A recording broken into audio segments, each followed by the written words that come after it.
नमस्कार दोस्तों। हम सब ग्रहों की कठपुतलियां हैं। आप माने या ना माने, पर ग्रह नक्षत्र, उनकी डिग्री, उनके पद, उनकी दशाएं हम इंसान को प्रभावित करती हैं। हम इंसान के हर एक कर्म को प्रभावित करते हैं। ये ग्रह हमारे आसपास, हमारे वातावरण पर असर डालते हैं, हमारी सोच पर असर डालते हैं। नज़र तो नहीं आते, पर ये ग्रह आपके एक एक चीज़ को प्रभावित करते हैं, आपकी दिनचर्या को प्रभावित करते हैं।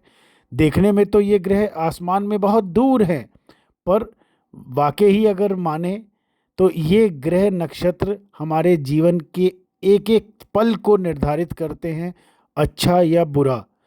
कोई राजयोग जीता है, कोई एक एक रुपए के लिए तरसता है। पर इन सब ग्रहों के भी उपाय रत्न होते हैं अगर आपकी कुंडली में कोई ग्रह खराब चल रहा हो। देखिए, धन पाना, ऐश्वर्य पाना, ये सब का अधिकार है। पर कुंडली में कुछ ग्रह ऐसे खराब होते हैं जिनकी दशाओं में व्यक्ति कंगाल होता है, एक एक रुपए के लिए तरसता है। पर आपकी कुंडली में लक्ष्मी ग्रह होता है, जिसका बल अगर बढ़ा दिया जाए तो इसी जीवन के अंदर आपको धन, वैभव, ऐश्वर्य, सुख, ये सारी चीज़ें आसानी से उपलब्ध हो जाती हैं। जैसे आप अपने कमरे में जाते हैं, बल्ब तो लगी होती है, पर जब तक आप उसका स्विच ऑन नहीं करते तब तक रोशनी नहीं होती। बस दोस्तों, वैसा ही समझ लीजिए कि हमारी कुंडली में ग्रह अगर डिग्री में कमज़ोर हैं तो मान लीजिए कि वो बल्ब जल नहीं रही है, उसको इन ग्रह रत्नों का सहारा चाहिए। हो सकता है आपको पन्ना पहनना पड़े, बुध कुंडली में कमज़ोर हो सकता है ओपल नाम का रत्न पहनना पड़े, शुक्र कुंडली में कमज़ोर हो सकता है पुखराज पहनना पड़े, जैसा कि आप फोटो में देख रहे हैं कि पुखराज पहनना पड़े। हो सकता है बृहस्पति कुंडली में दूषित हो, या फिर सबसे प्रभावशाली ग्रह शनि, हो सकता है कुंडली में शनि लक्ष्मी का ग्रह हो। शनि हर समय खराब नहीं होता दोस्तों। ये लोगों के मन में भ्रम है कि शनि हमेशा खराब रिजल्ट देता है। अनेकों लोगों की कुंडली में शनि ही धन का कारक होता है, लक्ष्मी का कारक होता है, ऐश्वर्य का कारक होता है, जो उनको धनवान बनाता है। फिर बहुत सी कुंडली में मोती बहुत काम आता है। मोती हो गया, गोमेद हो गया, जुए सट्टे वालों के लिए राहु का रत्न बड़ा प्रभावशाली होता है। ऐसे ही कर्क लगन वालों के लिए मोती बहुत प्रभावशाली है। सिंह लगन वालों के लिए ये मानिक रत्न जो आप फोटो में देख रहे हैं, ये उनके जीवन में धन, ऐश्वर्य, एक सम्मान वाली स्थिति दे सकता है। कुंडली में अगर चंद्रमा प्रभावित हो राहु से, चंद्र राहु का ग्रहण हो लगा हुआ हो, तो मोती बहुत प्रभावशाली काम करता है। आपके जीवन में लक्ष्मी देने का कारक, आपके बल, बुद्धि और ऐश्वर्य का कारक भी होता है। बहुत सी कुंडली में चंद्रमा प्रेम प्रसंग का कारक भी होता है। कुछ कुंडलियों में लक्ष्मी ग्रह का कारक भी चंद्रमा होता है। ये आपकी कुंडली की में वो ग्रह की डिग्री, उस ग्रह का नक्षत्र और चल रही दशाएं आपके जीवन में धन या तो देती हैं, और अगर खराब डिग्री में हो, दूषित हो, ग्रहण लगा हो, तो आपका बना बनाया घर भी बिक जाता है, सारा ऐश्वर्य खत्म हो जाता है।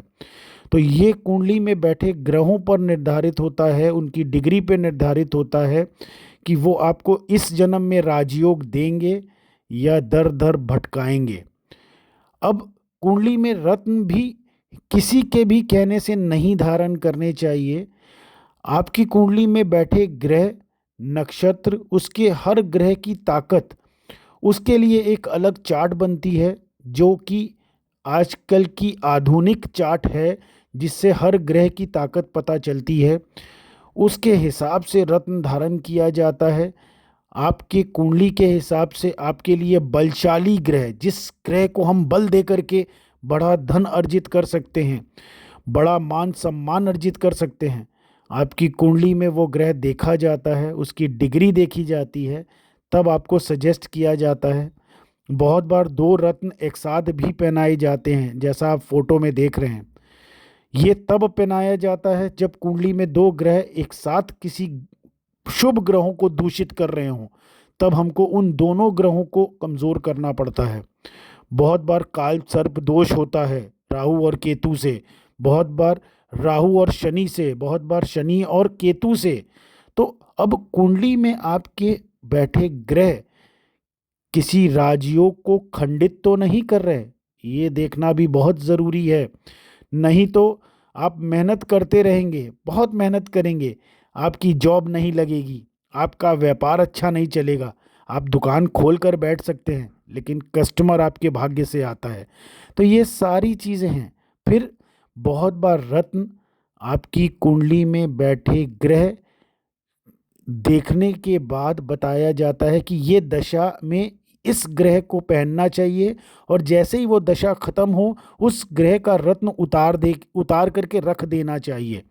तो ये एक एक्सपर्ट एस्ट्रोलॉजर ही, एक एक्सपर्ट ज्योतिष ही बता सकता है कि आपको किस समय कोई रत्न धारण करना चाहिए, किस दशा में या अंतरदशा में वो रत्न फिर उतार देना चाहिए। हर समय एक रत्न धारण करके नहीं रखना चाहिए।